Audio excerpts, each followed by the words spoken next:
ជំរាបសួរបងប្អូនទាំងអស់គ្នាថ្ងៃនេះជួបជាមួយនឹងខ្ញុំនៅវីដេអូថ្មីបន្តទៀតថ្ងៃនេះយើងមករៀបចំកម្មវិធី Telegram ឲ្យងាយស្រួលមើលងាយស្រួលសម្រាប់ការប្រើប្រាស់ផងដែរដោយសារបងប្អូនខ្លះក៏គាត់ចេះហើយបងប្អូនខ្លះក៏គាត់នៅអញ្ចឹងណាដំបូងឡើយយើងចូលកម្មវិធី Telegram នេះបងប្អូនទាំងអស់គ្នានេះជាក្រុម Telegram របស់ខ្ញុំគឺជាក្រុមរាយពេញនឹងតែម្ដងឥឡូវយើងទាញក្រុមនេះជា file មកដើម្បីងាយស្រួលមើលនិងងាយស្រួលប្រើប្រាស់នេះជាក្រុមដែលខ្ញុំបានទាញជា file ហើយដើម្បីងាយស្រួលមើលហើយនិងងាយស្រួលប្រើប្រាស់ហើយសម្រាប់ file នេះដែរបងប្អូនខ្លះក៏គាត់ចេះហើយបងប្អូនខ្លះក៏គាត់នៅអញ្ចឹងណានេះខ្ញុំអធិស្ឋានសម្រាប់អ្នកដែលចេះហើយផងហើយអ្នកដែលអត់ទាន់ចេះផងពេលដែលយើងទាញជា file បែបនេះហើយយើងងាយស្រួលមើលមែនតើយើងចង់ប្រើប្រាស់គ្រប់មួយណាយើងចូលទៅ file ហ្នឹងទៅគឺបានជាស្រេច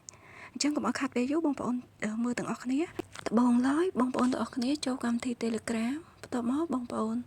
ទាំងអស់គ្នាចូលចំណុចកន្លែងសញ្ញាត្រេ3ខាងលើហ្នឹងហើយបងប្អូនចុចមកយើងចុចសញ្ញាត្រេ3ហ្នឹងតោះមកយើងឃើញពាក្យ setting អញ្ចឹងយើងចូលកន្លែងពាក្យថា setting យើងអូសមកក្រោមយើងឃើញពាក្យ chat នេះ chat file នេះបន្ទាប់មកយើងចុចលើហ្នឹងមកហើយតមកយើងនឹងឃើញទម្រង់បែបនេះយើងចង់បង្កើតជា file យើងចុចកន្លែង create new file នេះចុចត្រង់ហ្នឹងមកនេះយើងកលេចទៅមើលខាងលើគេដាក់ពាក្យថា file name អញ្ចឹងយើងចង់ដាក់ឈ្មោះ file name នេះ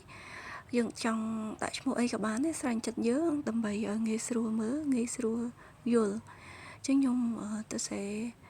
ដាក់ក្រុមរបស់ខ្ញុំក្រុមការងារខ្ញុំសេដាក់ថាក្រុមការងារមកតោះមកយើងមើលមកក្រោមឃើញពាក្យថា add chat នេះយើងចុចត្រង់ហ្នឹងមកតោះមកយើងអូសមកក្រោមហើយនេះក្រុមច្រើនមែនតើគឺក្រុមយើង select តែក្រុមណាដែលធ្វើការទៅបានហើយបើយើងដាក់ក្រុមការងារអញ្ចឹងខ្ញុំសាក select ក្រុម4នេះពេលយើងចុចហើយយើងចុចសញ្ញានេះ click Q ខាងក្រោមនេះតោះមកបងប្អូនមើលទៅខាងលើឃើញមានពាក្យថា save យើងចុចពាក្យថា save ហ្នឹងមកយើងថយក្រោយវិញយើងក្លែកមើល file របស់យើងនេះដែលយើងបង្កើតមិញនេះឃើញហើយពាក្យថាគ្រប់ការងារនេះហើយយើងចុចនេះមិញខ្ញុំ select 4គ្រប់ហ្នឹងឥឡូវឃើញទាំង4គ្រប់ហើយ